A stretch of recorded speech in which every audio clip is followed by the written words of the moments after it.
Rebel ನಾಯಕರ ವಿರುದ್ಧ BJP ರಾಜ್ಯಾಧ್ಯಕ್ಷ ವಿಜಯೇಂದ್ರ ವಾಗ್ದಾಳಿ ನಡೆಸಿದ್ದಾರೆ. ಬೆಂಗಳೂರಿನಲ್ಲಿ ಸುದ್ದಿಗೋಷ್ಠಿ ನಡೆಸಿ ಮಾತನಾಡಿದ ಅವರು, ಯಡಿಯೂರಪ್ಪ ಅವರ ತೇಜೋವಧೆ ಮಾಡ್ತಿದ್ದಾರೆ. ರೆಬಲ್ಸ್ ಟೀಮ್ಗೆ ಯಾರೂ ಬುದ್ಧಿ ಹೇಳ್ತಿಲ್ಲ. ಪಕ್ಷದ ಬಗ್ಗೆ, ಹಿರಿಯರ ಬಗ್ಗೆ ಎಷ್ಟೇ ಲೂಸ್ ಟಾಕ್ ಮಾತನಾಡಿದ್ರೂ ಸುಮ್ಮನಿದ್ದಾರೆ ಅಂತ ಪರೋಕ್ಷವಾಗಿ ಹೈಕಮಾಂಡ್ ವಿರುದ್ಧ ಅಸಮಾಧಾನ ಹೊರಹಾಕಿದ್ದಾರೆ. ಅಲ್ಲದೆ ಪಕ್ಷದಲ್ಲಿನ ಗಲಾಟೆ ಕಾರ್ಯಕರ್ತರನ್ನ ಘಾಸಿ ಮಾಡ್ತಾ ಇದೆ. ದಿನಕ್ಕೊಂದು ಹೇಳಿಕೆಯನ್ನ ನೀಡೋದು ಅವರಿಗೆ ಗೌರವ ತರಲ್ಲ ಅಂತ ರೆಬಲ್ಸ್ ನಾಯಕರ ವಿರುದ್ಧ ಕಿಡಿಕಾರಿದ್ದಾರೆ. ಅದೇ ಒಂದು ದುಃಖದ ಸಂಗತಿ ಅಂತ ಹೇಳಿದ್ರೆ, ದುರ್ದೈವ ಅಂತ ಹೇಳಿದ್ರೆ, ವಿಜೇಂದ್ರ ಬಗ್ಗೆ ಯಾರು ಏನ್ ಬೇಕಾದ್ರೆ ಹಗುರವಾಗಿ ಮಾತಾಡ್ಕೊಳ್ಳಿ, ಅದ್ರ ಬಗ್ಗೆ ಸಹಿಸ್ಕೊಳ್ತಾನೆ. ಹಿರಿಯರು ಮಾತನಾಡಬೇಕಾದ್ರೆ ಯುವಕರಾಗಿ ಅದನ್ನ ಸಹಿಸ್ಕೊಂಡು ಹೋಗ್ಬೇಕು.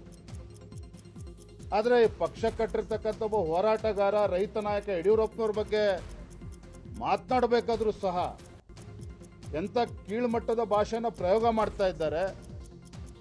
ಅವೆಲ್ಲವನ್ನೂ ಕೂಡ ನೋಡ್ಕೊಂಡು ಕೂರ್ತಕ್ಕಂಥದ್ದು ಅಪರಾಧನೇ. ಅನುಭವದ ಕೊರತೆ ಎಂದಿದ್ದ ಮಾಜಿ ಸಚಿವ ಬಿ ಶ್ರೀರಾಮುಲು ಹೇಳಿಕೆಗೆ ರಾಜ್ಯಾಧ್ಯಕ್ಷ ಬಿವೈ ವಿಜಯೇಂದ್ರ ಕಿಡಿಕಾರಿದ್ರು. ಅವರಷ್ಟು ಅನುಭವ ನನಗೆ ಇಲ್ಲ ಅನ್ನೋದು ಸತ್ಯ. ಆದರೆ ಒಬ್ಬ ಕಾರ್ಯಕರ್ತನಾಗಿ ನನಗೆ ಅನುಭವ ಇದೆ. ಲಕ್ಷಾಂತರ ಕಾರ್ಯಕರ್ತರ ಬೆಂಬಲ ನನಗಿದೆ. ಕಾರ್ಯಕರ್ತರ ಅಭಿಪ್ರಾಯದಂತೆಯೇ ರಾಜ್ಯಾಧ್ಯಕ್ಷ ಪಟ್ಟ ಸಿಗತ್ತೆ ಅಂತ ಶ್ರೀರಾಮುಲು ಹೇಳಿಕೆಗೆ ಬಿವೈ ವಿಜಯೇಂದ್ರ ತಿರುಗೇಟನ್ನ ಕೊಟ್ಟಿದ್ದಾರೆ. ಅನುಭವದ ಕೊರತೆ ಇದೆ ಅಂತೇಳಿ ಶ್ರೀರಾಮುಲು ಅವರು ಹೇಳಿದ್ದಾರೆ.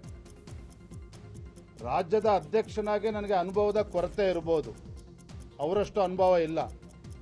ಶ್ರೀರಾಮುಲು ಇರ್ಬೋದು, ಅನೇಕ ಹಿರಿಯರು ಬಿ ಎಸ್ ಯಡಿಯೂರಪ್ಪನವ್ರ ಜೊತೆ, ಅನಂತಕುಮಾರ್ ಜೊತೆ ಪಕ್ಷವನ್ನು ಕಟ್ಟಿದ್ದಾರೆ. ಅವ್ರದ್ದೇ ಆದಂಥ ಅನುಭವ ಇದೆ, ಅದನ್ನು ಒಪ್ಕೊಳ್ತೇನೆ. ಹಾಗಾಗಿ ರಾಜ್ಯದ ಅಧ್ಯಕ್ಷನಾಗಿ ನನಗೆ ಅನುಭವ ಕಡಿಮೆ ಇರ್ಬೋದು, ಅವರಷ್ಟು ಇಲ್ಲದೆ ಇರ್ಬೋದು. ಆದರೆ ಪಕ್ಷದೊಬ್ಬ ಕಾರ್ಯಕರ್ತನಾಗಿ ನನ್ನದೇ ಆದಂಥ ಅನುಭವ ಇದೆ. ದೆಹಲಿಯಿಂದ ರೆಬಲ್ ನಾಯಕರು ವಾಪಸ್ಸಾಗಿರುವ ಹಿಂದೆ ಹಲವು ಲೆಕ್ಕಾಚಾರಗಳಿವೆ. ಫೆಬ್ರವರಿ 9ರಂದು ರಾಜನಹಳ್ಳಿ ವಾಲ್ಮೀಕಿ ಗುರುಪೀಠದ ಜಾತ್ರೆ ನಡೆಯಲಿದೆ. ಜಾತ್ರೆ ಮುಗಿಸಿ ರೆಬಲ್ಸ್ ಮತ್ತೆ ದೆಹಲಿಗೆ ಪ್ರಯಾಣ ಬೆಳೆಸಲಿದ್ದಾರಂತೆ. ಎಲ್ಲ ಅತೃಪ್ತ ನಾಯಕರು ಒಗ್ಗಟ್ಟಾಗಿ ತೆರಳಲು ಪ್ಲಾನ್ ಮಾಡಿಕೊಳ್ಳಲಾಗಿದೆ. ಫೆಬ್ರವರಿ 10ರಂದು ಕೇಂದ್ರ ಸಚಿವ ಸೋಮಣ್ಣ ನಿವಾಸದ ಪೂಜೆಯಲ್ಲಿ ರೆಬಲ್ಸ್ ಭಾಗಿಯಾಗಲಿದ್ದಾರೆ.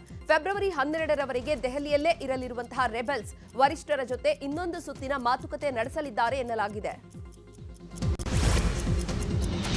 ಬಿಜೆಪಿಯಲ್ಲಿನ ಬಣ ಬಡಿದಾಟದ ವಿಚಾರದ ಬಗ್ಗೆ ಮಾತನಾಡಿರುವಂತಹ ವಿಪಕ್ಷ ನಾಯಕ ಆರ್ ಅಶೋಕ್, ಪಕ್ಷದಲ್ಲಿ ಗುಂಪುಗಾರಿಕೆ 2 ಬಣ ಮಾಡಿರೋದು ಒಳ್ಳೆಯದಲ್ಲ. ನಾನು ಪಾರ್ಟಿಗೆ ಬಂದು 50 ವರ್ಷವಾಗಿದೆ. 18 ವರ್ಷ ವಯಸ್ಸಿನಲ್ಲಿ ನಾನು ಬಿಜೆಪಿಗೆ ಬಂದೆ. ಅಲ್ಲಿಂದ ಇಲ್ಲಿಯವರೆಗೂ ಹೋರಾಟವನ್ನು ಮಾಡಿಕೊಂಡು ಬಂದಿದ್ದೀವಿ. ಈ ರೀತಿ ಗುಂಪುಗಾರಿಕೆ ಮಾಡಿದ್ರೆ ಪಕ್ಷಕ್ಕೆ, ಜನರಿಗೆ ಒಳ್ಳೆಯದಲ್ಲ. ಎಲ್ಲರೂ ಒಟ್ಟಾಗಿ ಪಾರ್ಟಿ ಕೆಲಸ ಮಾಡಬೇಕು. ಬಿಜೆಪಿ ರಾಜ್ಯಾಧ್ಯಕ್ಷ ಯಾರಾಗಬೇಕು ಅಂತ ಹೈಕಮಾಂಡ್ ತೀರ್ಮಾನ ಮಾಡುತ್ತೆ ಅಂತ ಹೇಳಿದ್ರು. ನಮಗೆ ಈಗ ನಡೀತಾ ಇರುವಂಥ ಘಟನೆ ಬೇಸರ ತಂದಿದೆ. ಅಂದರೆ ಸರಿ ಹೋಗ್ಬೇಕು ಅನ್ನೋದು ನಾವು ಸರಿ ಹೋಗ್ಬೇಕು. ಈ ಗುಂಪುಗಾರಿಕೆ 2 ಬಣ ಮಾಡಿಕೊಂಡು ಏನು ಮಾಡ್ತಾ ಇದ್ದಾರೆ ಅದು ಒಳ್ಳೆಯದಲ್ಲ. ಪಾರ್ಟಿಗೂ ಒಳ್ಳೆಯದಲ್ಲ, ಜನಕ್ಕೂ ಒಳ್ಳೆಯದಲ್ಲ. ಒಂದು ವಿರೋಧ ಪಕ್ಷನ ಆಗಿ ನಾವು ಹೋರಾಟ ಮಾಡಬೇಕು ಸರ್ಕಾರದ ವಿರುದ್ಧ. ಸೂರ್ಯ ಚಂದ್ರ ಇರೋದು ಎಷ್ಟು ಸತ್ಯವೋ ಹಾಗೆ ವಿಜಯೇಂದ್ರ ರಾಜ್ಯಾಧ್ಯಕ್ಷರಾಗಿ ಮುಂದುವರಿಯೋದು ಅಷ್ಟೇ ಸತ್ಯ ಅಂತ ಮಾಜಿ ಸಚಿವ ರೇಣುಕಾಚಾರ್ಯ ಹೇಳಿದ್ದಾರೆ. ಈ ಕುರಿತು ನ್ಯೂಸ್ 18 ಜೊತೆ ಮಾತನಾಡಿದ ಅವರು, ಫೆಬ್ರವರಿ 10ಕ್ಕೆ ಸಿಹಿ ಸುದ್ದಿ ಸಿಗಲಿದೆ. ವಿಜಯೇಂದ್ರ ರಾಜ್ಯಾಧ್ಯಕ್ಷರಾಗಿ ಮರು ಆಯ್ಕೆ ಆಗ್ತಾರೆ. ಬಿಜೆಪಿಯಲ್ಲಿ ಬಣ ರಾಜಕೀಯಕ್ಕೆ ಅವಕಾಶ ಇಲ್ಲ. ಯಾರೋ 4 ಜನ ಸೇರಿದ್ರೆ ಬಣ ಹೇಗಾಗುತ್ತೆ? ಭಿನ್ನ ಮತೀಯರದ್ದು ಗುಂಪಷ್ಟೇ, ಬಣ ಅಲ್ಲ. ಫೆಬ್ರವರಿ 10ಕ್ಕೆ ಕಾರ್ಯಕರ್ತರಿಗೆ ಸಿಹಿ ಸುದ್ದಿ ಸಿಗುತ್ತೆ ಎಂದಿದ್ದಾರೆ. 4 ಜನ ಮಾತಾಡ್ಸೋಣ, ಬಣ ಹೆಂಗಾಗುತ್ತೆ? ಅವ್ರ ಗುಂಪು ಅಷ್ಟೇ 4 ಭಿನ್ನಮತಿಯರು. ನಿನ್ನೆ ದಿವಸ 16 ಬಾರಿ ದಿಲ್ಲಿಗೆ ಹೋದ್ರು ನೋಡಿ. ಫೆಬ್ರವರಿ 10ರೊಳಗಾಗಿ ವಿಜಯೇಂದ್ರ ರಾಜ್ಯಾಧ್ಯಕ್ಷ ಮುಂದುವರಿತಾರೆ. ಇದೇ ಸಿಹಿ ಸುದ್ದಿ, ಅವ್ರಿಗೂ ಇದೇ ಸಿಹಿ ಸುದ್ದಿ, ನಮ್ಮೆಲ್ಲರಿಗೂ ಸಿಹಿ ಸುದ್ದಿ, ಪಕ್ಷದ ಕಾರ್ಯಕರ್ತರ ಮುಖಂಡರಿಗೆ. ಈಗ ರಾಜಕೀಯ ವಲಯದ ಸುದ್ದಿಗಳನ್ನ ಕ್ವಿಕ್ ಆಗಿ ನೋಡ್ತಾ ಹೋಗೋಣ. ಬಿಟ್ಕಾಯಿನ್ ಹಗರಣ ಸಂಬಂಧ ವಿಚಾರಣೆಗೆ ಹಾಜರಾಗುವಂತೆ ನಲ್ಪಾಡ್ಗೆ ಎಸ್ಐಟಿ ನೋಟಿಸ್ ನೀಡಿತ್ತು. ಆದರೆ 1 ದಿನದ ಮುಂಚೆಯೇ ನಲ್ಪಾಡ್ ವಿಚಾರಣೆಗೆ ಹಾಜರಾಗಿ 2.5 ಗಂಟೆಗಳ ಕಾಲ ವಿಚಾರಣೆಯನ್ನು ಎದುರಿಸಿದ್ದಾರೆ. ಸಿಐಡಿ ಕಚೇರಿಗೆ ಆಗಮಿಸಿ ತನಿಖಾಧಿಕಾರಿ ಬಾಲರಾಜು ಅವರ ಮುಂದೆ ಹಾಜರಾಗಿರುವಂಥದ್ದು ಶ್ರೀಕಿ ಬಳಕೆ ಮಾಡಿಕೊಂಡ ಹಲವು ಬಿಟ್ಕಾಯಿನ್ ದೋಚಿದ್ದ ಆರೋಪದ ಹಿನ್ನೆಲೆಯಲ್ಲಿ ಕಾಂಗ್ರೆಸ್ ಸರ್ಕಾರ ಎಸ್ಐಟಿ ರಚನೆ ಮಾಡಿತ್ತು. ಕೇಸ್ ಸಂಬಂಧ ತನಿಖೆ ಆರಂಭಿಸಿದ ಎಸ್ಐಟಿ ಶ್ರೀಕಿಗೆ ನಲ್ಪಾಡ್ ಜೊತೆಗಿನ ಸಂಪರ್ಕದ ಬಗ್ಗೆ ಮಾಹಿತಿ ಕೂಡ ಸಿಕ್ಕಿತ್ತು. ಹೀಗಾಗಿ ನಲ್ಪಾಡ್ಗೆ ವಿಚಾರಣೆಗೆ ಹಾಜರಾಗುವಂತೆ ಸೂಚನೆ ನೀಡಲಾಗಿತ್ತು. ವಿಚಾರಣೆ ಬಳಿಕ ಮಾತನಾಡಿದಂತಹ ಅವರು, ನಾನು ತಪ್ಪು ಮಾಡಿಲ್ಲ, ಭಯವೇ ಇಲ್ಲ ಅಂತ ಹೇಳಿದ್ದಾರೆ.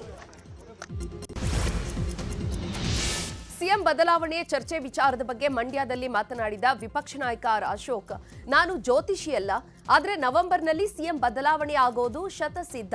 ನಾನು ಈಗಾಗಲೇ ಸಿಎಂ ಬದಲಾವಣೆ ಬಗ್ಗೆ ಹೇಳಿದ್ದೇನೆ. ನಾನು ಜ್ಯೋತಿಷ್ಯದ ಗಿರಾಕಿಯಲ್ಲ, ಆದರೆ ಕಾಂಗ್ರೆಸ್ನಲ್ಲಿ ಸಿಎಂ ಬದಲಾವಣೆ ಚರ್ಚೆ ನಡೀತಾ ಇದೆ. ನಮಗೂ ಡೆಲ್ಲಿಲಿ ಲಿಂಕ್ ಇದೆ, ಮಾಹಿತಿ ಬರುತ್ತೆ. ಸಿಎಂ ಬದಲಾವಣೆ ಆಗೋದು ಖಚಿತ, ಆದರೆ ಯಾರಿಗೆ ಸಿಎಂ ಚೇರ್ ಸಿಗುತ್ತೋ ಗೊತ್ತಿಲ್ಲ ಎಂದಿದ್ದಾರೆ.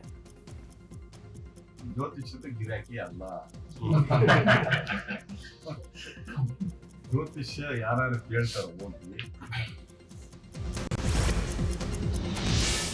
ಕನ್ನಡ ಮತ್ತು ಸಂಸ್ಕೃತಿ ಇಲಾಖೆ ಸಚಿವರಿಗೆ ಕನ್ನಡ ಬರಲ್ಲ ಎಂಬ ವಿಡಿಯೋ ವೈರಲ್ ಆಗಿತ್ತು. ಇದೇ ವಿಚಾರವಾಗಿ ಪ್ರತಿಕ್ರಿಯೆ ನೀಡಿರುವ ಸಚಿವ ಶಿವರಾಜ ತಂಗಡಗಿ, ನಾನು ತಪ್ಪಾಗಿ ಕನ್ನಡ ಬರೆದಿಲ್ಲ, ಬರೆಯುವುದು ವಿಳಂಬವಾಗಿದೆ. ನನ್ನ ಮನಸ್ಸಿನಲ್ಲಿ ಬೇರೆ ಪದ ಬರಿಬೇಕು ಅಂತ ಅನ್ಕೊಂಡಿದ್ದೆ, ಅಲ್ಲಿರೋರು ಶುಭವಾಗಲಿ ಅಂತ ಬರೀರಿ ಅಂತ ಹೇಳಿದ್ರು.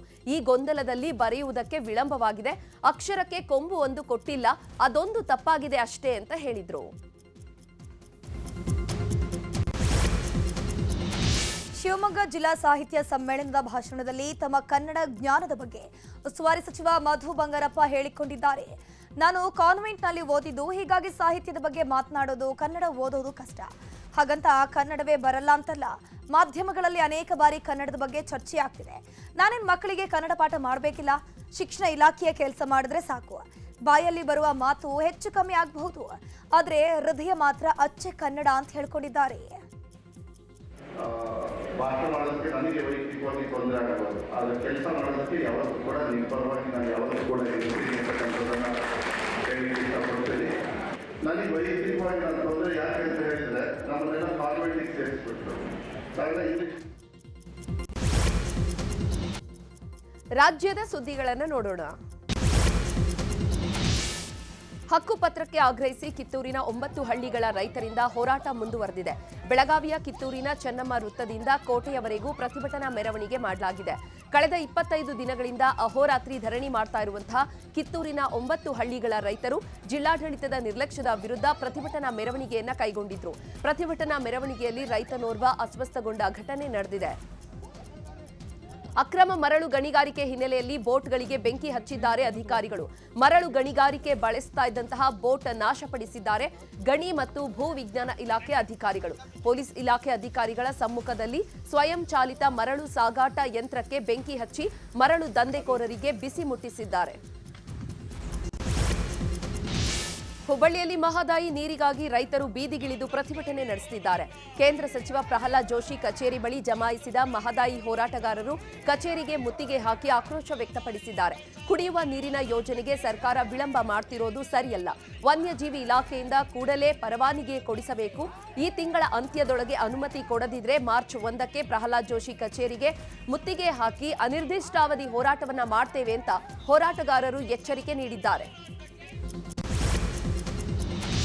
ಹುಬ್ಬಳ್ಳಿಯ ಉಪನೋಂದಣಿ ಕಚೇರಿಯಲ್ಲಿ ಸರ್ವರ್ ಸಮಸ್ಯೆ ಎದುರಾಗಿದ್ದು ಆಸ್ತಿ ನೋಂದಣಿಗೆ ಬಂದವರು ಪರದಾಟ ನಡೆಸಿದ್ರು.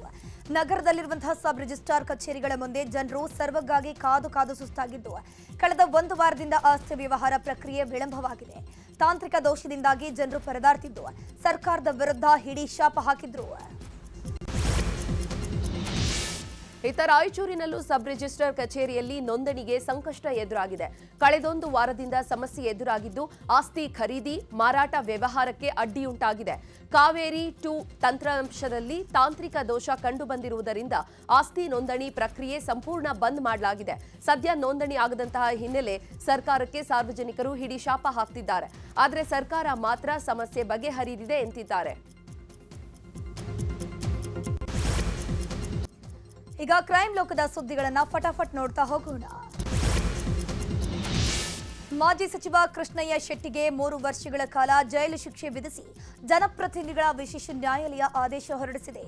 ಬ್ಯಾಂಕ್ ವಂಚನೆ ಪ್ರಕರಣದಲ್ಲಿ ತಪ್ಪಿತಸ್ಥ ಅಂತ ಆದೇಶ ನೀಡಿದ ಬಳಿಕ ಇದೀಗ 3 ವರ್ಷಗಳ ಕಾಲ ಜೈಲು ಶಿಕ್ಷೆ ವಿಧಿಸಿ ಕೋರ್ಟ್ ಆದೇಶ ಹೊರಡಿಸಿದೆ. 3 ವರ್ಷ ಶಿಕ್ಷೆಯ ಬೆನ್ನಲ್ಲೇ ಜಾಮೀನು ಮಂಜೂರು ಮಾಡಿದ್ದು ಮೇಲ್ಮನವಿ ಸಲ್ಲಿಸುವುದಾಗಿ ಆರೋಪಿಗಳ ಪರ ವಕೀಲರು ಮನವಿಯನ್ನು ಮಾಡಿಕೊಂಡಿದ್ರು. ಮೇಲ್ಮನವಿ ಸಲ್ಲಿಸಲು ಅವಕಾಶ ನೀಡಿ 30 ದಿನಗಳ ಜಾಮೀನು ಮಂಜೂರು ಮಾಡಿದ್ದಾರೆ. ಹಾಸನ ಜಿಲ್ಲೆ ಬೇಲೂರು ತಾಲೂಕಿನಲ್ಲಿ ಅಪ್ರಾಪ್ತೆ ಮೇಲೆ ಅತ್ಯಾಚಾರದ ಆರೋಪ ಕೇಳಿ ಬಂದಿದೆ. ಮನೆಯಲ್ಲಿ ಯಾರೂ ಇಲ್ಲದ ವೇಳೆ ಬಾಲಕಿಯನ್ನ ಪಕ್ಕದ ಮನೆಯ 37 ವರ್ಷದ ಅವಿವಾಹಿತ ವ್ಯಕ್ತಿ ಕೃಷ್ಣ ಎಂಬಾತ ಅತ್ಯಾಚಾರ ಎಸಗಿದ್ದಾನೆ ಎನ್ನಲಾಗ್ತಾ ಇದೆ. ಚಾಕ್ಲೇಟ್ ಕೊಡುವ ನೆಪದಲ್ಲಿ ಅತ್ಯಾಚಾರ ಎಸಗಿದ್ದು ಕೀಚಕನ ಬಂಧನಕ್ಕೆ ಪೊಲೀಸರು ಬಲೆ ಬೀಸಿದ್ದಾರೆ. ಈ ಸಂಬಂಧ ಹಳೇಬೀಡು ಪೊಲೀಸ್ ಠಾಣೆಯಲ್ಲಿ ಪೋಕ್ಸೋ ಪ್ರಕರಣ ದಾಖಲಾಗಿದೆ. ಇನ್ನು ರಾಯಚೂರಿನಲ್ಲೂ ಕೂಡ ಅಪ್ರಾಪ್ತೆ ಮೇಲೆ ಅತ್ಯಾಚಾರ ಪ್ರಕರಣಕ್ಕೆ ಸಂಬಂಧಪಟ್ಟಂತೆ ಆರೋಪಿಗಳಿಗೆ ಗಲ್ಲು ಶಿಕ್ಷೆ ವಿಧಿಸುವಂತೆ ಒತ್ತಾಯಿಸಿ ಪೋತ್ನಾಳ್ ರಾಜ್ಯ ಹೆದ್ದಾರಿ ಬಂದ್ ಮಾಡಿ ಪ್ರತಿಭಟನೆಯನ್ನ ಮಾಡಲಾಗ್ತಿದೆ. ಇದರಿಂದ ಕಳೆದೊಂದು ಗಂಟೆಯಿಂದ ಹೆದ್ದಾರಿಯಲ್ಲಿ ಟ್ರಾಫಿಕ್ ಜಾಮ್ ಉಂಟಾಗಿದ್ದು ನಿನ್ನೆ ಸಂಜೆ ಮಾನ್ವಿ ತಾಲೂಕಿನಲ್ಲಿ ಅತ್ಯಾಚಾರ ಪ್ರಕರಣ ನಡೆದಿತ್ತು. ಈ ಬಗ್ಗೆ ಮಾನ್ವಿ ಠಾಣೆಯಲ್ಲಿ ದೂರು ದಾಖಲಾಗಿತ್ತು. ಈ ಹಿನ್ನೆಲೆಯಲ್ಲಿ ಪೊಲೀಸರು ಇಬ್ಬರನ್ನ ವಶಕ್ಕೆ ಪಡೆದು ವಿಚಾರಣೆ ನಡೆಸುತ್ತಿದ್ದಾರೆ. 18 ವರ್ಷದ ಅಸ್ಸಾಂ ಯುವತಿಯನ್ನ ಅಪಹರಿಸಿ 3 ಅತ್ಯಾಚಾರಕ್ಕೆ ಯತ್ನಿಸಿರುವಂತಹ ಘಟನೆ ತಮಿಳುನಾಡಿನ ಚೆನ್ನೈನಲ್ಲಿ ನಡೆದಿದೆ. ಯುವತಿಯನ್ನ 3 ಕಿಡಿಗೇಡಿಗಳು ಆಟೋದಲ್ಲಿ ಅಪಹರಿಸಿ ಚೆನ್ನೈ ಏರ್ಪೋರ್ಟ್ ಸಮೀಪದ ಕೀಲಬಕ್ಕಂಗೆ ಕರೆದೊಯ್ದು ಲೈಂಗಿಕ ದೌರ್ಜನ್ಯ ಎಸಗಿದ್ದಾರೆ. ಬಳಿಕ ಆಟೋದಿಂದ ಯುವತಿಯನ್ನ ತಳ್ಳಿ ಎಸ್ಕೇಪ್ ಆಗಿದ್ದಾರೆ.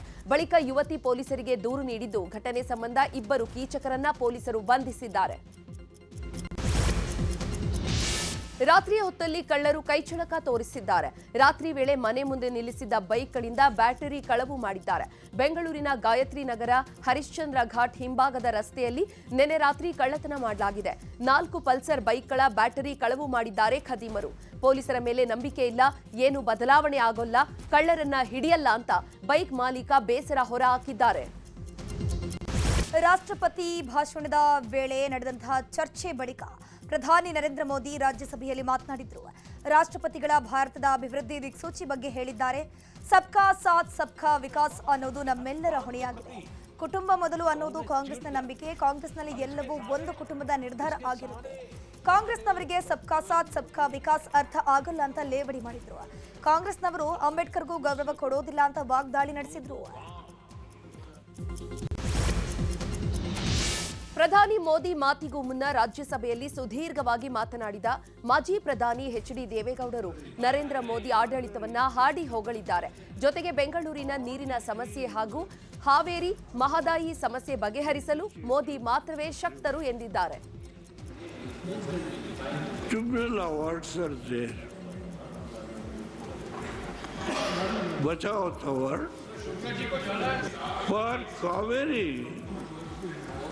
There was one interim award. Nowhere in India, for in any tribunal, there is no interim award. ದೆಹಲಿಯಲ್ಲಿ ಚುನಾವಣೆ ಮುಗಿದ ಬಳಿಕ ನಿನ್ನೆ ಚುನಾವಣೋತ್ತರ ಸಮೀಕ್ಷೆಗಳು ಹೊರಬಿದ್ದಿದ್ದು ಬಹುತೇಕ ಸಮೀಕ್ಷೆಗಳಲ್ಲಿ ಬಿಜೆಪಿಗೆ ಮುನ್ನಡೆ ಎಂದಿತ್ತು.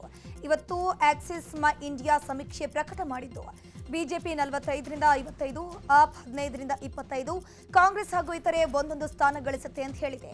ದೆಹಲಿಯಲ್ಲಿ ಒಟ್ಟು 70 ಸ್ಥಾನಗಳ ಪೈಕಿ ಅಧಿಕಾರಕ್ಕೆ ಬರಲು 36 ಸ್ಥಾನ ಗೆಲ್ಲಬೇಕಿದೆ. ಅದರ ಬಗ್ಗೆ ಈ ಸಮೀಕ್ಷೆಗಳ ಬಗ್ಗೆ ಆಮ್ ಆದ್ಮಿ ಪಕ್ಷ ತೀಕ್ಷ್ಣವಾಗಿ ಪ್ರತಿಕ್ರಿಯೆ ನೀಡಿದ್ದು ಇನ್ನು massage and the spa company ಸಮೀಕ್ಷೆ ನಡೆಸಿದೆ.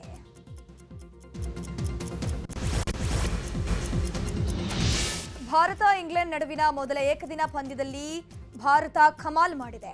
248 ರನ್ಗಳಿಗೆ ಎಲ್ಲ ವಿಕೆಟ್ಗಳನ್ನು ಕಬಳಿಸುವ ಮೂಲಕ ಆಲ್ ಔಟ್ ಮಾಡಲಾಯಿತು. ವೇಗಿ ಹರ್ಷಿತ್ ರಾಣಾ ಹಾಗೂ ರವೀಂದ್ರ ಜಡೇಜಾ ಭರ್ಜರಿ ಬ್ಯಾಟಿಂಗ್ ಮಾಡಿದ್ರು. ರಾಷ್ಟ್ರಪತಿ ಭವನಕ್ಕೆ ಕ್ರಿಕೆಟಿಗ ಸಚಿನ್ ತೆಂಡೂಲ್ಕರ್ ಭೇಟಿ ನೀಡಿದ್ರು. ಇಡೀ ಕುಟುಂಬ ಸಮೇತವಾಗಿ ಭೇಟಿ ನೀಡಿದ್ದು ರಾಷ್ಟ್ರಪತಿ ದ್ರೌಪದಿ ಮುರ್ಮು ಅವರು ಸ್ವಾಗತ ಮಾಡಿದ್ರು.